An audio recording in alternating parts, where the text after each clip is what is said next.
নিয়ে চিন্তা ভেঙে পড়ছেন, বাঁচতে ইচ্ছা করে না, মনের মানুষ বেইমানি করছে, কি বলবো ভাই, স্থির দাঁড়িয়ে থাকেন। বৈশাখ মাসের আগে পাতাও গাছের সাথে বেইমানি করে, সেও ঝরে পড়ে, গাছ তাই বলে ভেঙে পড়ে না, স্থির দাঁড়িয়ে থাকে। তাই পহেলা বৈশাখে আবার নতুন করে পাতা ধরে, বেইমানির ফল ফেরত পায়। সৃষ্টিকর্তাকে যদি বিশ্বাস করতে পারেন তাহলে অবশ্যই বেইমানের ফল আপনিও ফেরত পাবেন। কপুরের দাম 1000 টাকা, তার স্থান পায়, কিন্তু টিপের দাম 1 টাকা, তার স্থান কপালে। ইতিহাস সাক্ষী আছে, মনে কখনো পোকায় ধরেনি, মিষ্টিতে তো প্রতিদিনই ধরে, পিঁপড়ায় পেলেও ছাড়ে না। মোমবাতি জ্বালাইয়া মৃত্যু মানুষকে স্মরণ করে, আর মোমবাতি লিবাইয়া জন্মদিন পালন করে। এটাই আমরা মানুষ। মানুষ সোজা পথে চলতে চায় না, বাঁকা পথে আগ্রহ বেশি। এজন্য যে মদ বিক্রি করে তার বাজারে যাওয়া লাগে না, যে দুধ বিক্রি করে তার বাজারে যাওয়া লাগে। দুধ বিক্রি করে তাকে আমরা সর্বদাই বলি যে দুধে পানি মিশাবেন না, কিন্তু যে মদ বিক্রি করে তাকে আমরা মনের ভুলেও এই কথাটা বলি না, কারণ মদ এনে আমরা নিজেরাই পানি মিশিয়ে খাই।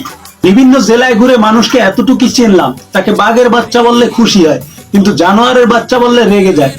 কিন্তু দুটাই পশুর বাচ্চা। বলি মানুষ বড়ই আজব, নিজেকে চেনার আগে মানুষ চেনেন, নিজেকে চিনতে পারবেন, মানুষ চিনতে পারবেন না, নিজেকেও চিনতে পারবেন না। উপকার করলে ক্ষতি করবে, মানুষের এটাই নীতি। বলে কি উপকার করবেন না, উপকার অবশ্যই করবেন। সবার কাছে ঠকবেন, নিজের কাছে ঠকবেন, ফ্যামিলির কাছে ঠকবেন, আল্লাহর কাছে আফসোস করবেন, কারণ সে যদি আপনাকে জিতাইয়া দেয়, বিশ্বাস করেন গোটা দুনিয়ার লোকও আপনাকে টেনে নিচে নামাতে পারবে না।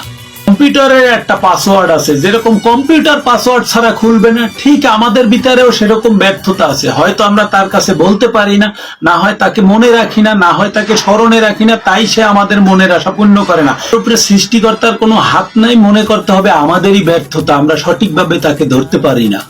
দুনিয়ায় যা চাবেন তাই কি পাবেন? না পাওয়ার মাঝে কি সুখ নাই? পেলেই যে সুখী হবেন সেটা তো না, সুখে রাখার মালিক একজন, আগে তাকে স্মরণ করেন, তারপর দুনিয়ার আশা করেন। মানুষের জীবনে সততার পরিশ্রম যদি ধরে রাখতে পারে, তাহলে আমি মনে করি ওই মানুষটাই সাকসেসফুল।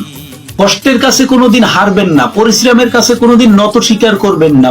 পরিশ্রম আর কষ্ট দুইটা জিনিস, এদের সাথে যত সংগ্রাম করবেন ততই আপনার জীবন সচ্ছল হবে এবং জীবনের কাছ থেকে জিততে পারবেন। ভালো থাকবেন সবাই, আল্লাহ হাফেজ।